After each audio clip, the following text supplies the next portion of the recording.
It's been described as a filthy, squalid slum, but for some it's the only home they've got.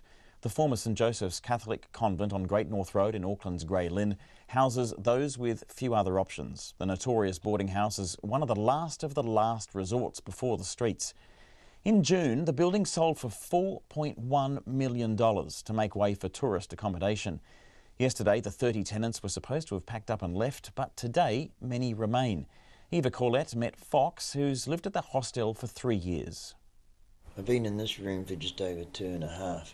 I lived in a small room that we lovingly call the toilet.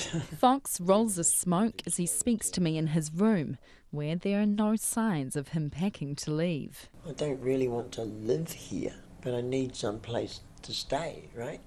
And because places, there's no more artists, studios, and it's all been ripped down for the yuppies to have their ring-you-wear attractors and blah blah blah and so on and so forth. Written on the corridor's walls are the words, "It was hell while it lasted."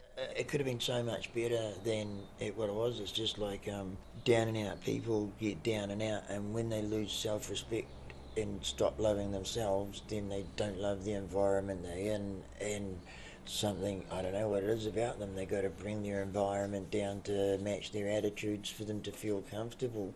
Over the weekend, a man was found dead in his room. Another week, another death.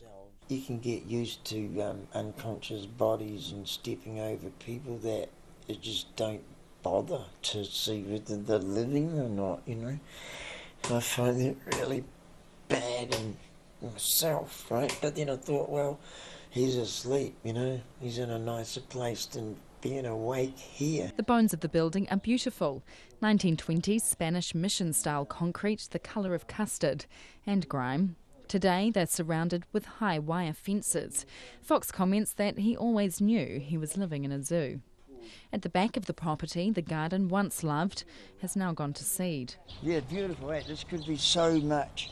But nobody wanted to do it, there's this beautiful space here. It's got wild cabbages. Michael, that used to live here, he was a qualified botanist, horticulturalist, and he used to grow his vegetables and make, but nobody was into cleaning up their space. They just wanted to just go deeper into their depressions, and this place gave them an excuse not to get up.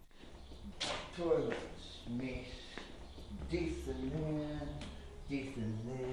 Inside, doors are kicked in, windows shattered. There are rooms piled high with scavenged junk. A front room is blackened from a fire just last night. The smoke sits in your nose. Former streeties, addicts, people with severe mental health issues and those with nowhere else to go populate the rooms. It costs them around $200 a week. But despite the landlord, Renton Turner, taking in upwards of $300,000 a year, there is one stove and one washing machine. There isn't even a kettle. Fox says the landlord gave up on the place. Whatever damage that gets done, it's just going to be superficial and dollars will fix it, right? But when a house has no soul and no love or anything like that, you can't buy anything that's going to make that exist. Many tenants moved out when they heard about the building's sale, but others have nowhere else to go. Fox has a meeting booked with Work and Income to assess his housing eligibility, but until then, he'll have to start packing up his treasures. This is me, this is my room, this is my things, this is my personality, this is my home.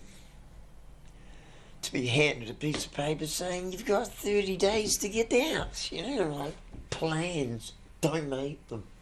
Just live, let the wind blow you where you want to go. I tāmaki makaurau mo te hōtaka o te iahiahi nei, ko Eva Corlett, tēnei.